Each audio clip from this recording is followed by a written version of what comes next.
Welcome. In front of me is a Samsung Galaxy A53, and today I will show you how you can copy your contacts from the SIM card to the phone. So to get started, you'll want to open up your contacts application.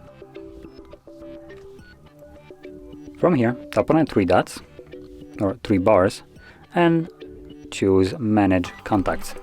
And in here you'll find Import Export Contacts. You want to select Import. Choose your SIM card, and this will display all the contacts on that SIM card.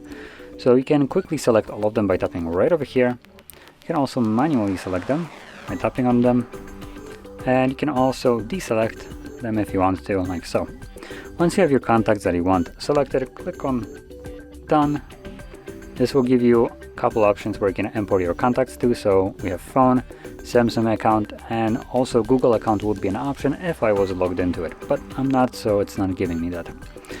I'm going to be choosing phone right here, and from here we can select import. This will import the contacts, and click on OK, and that's done.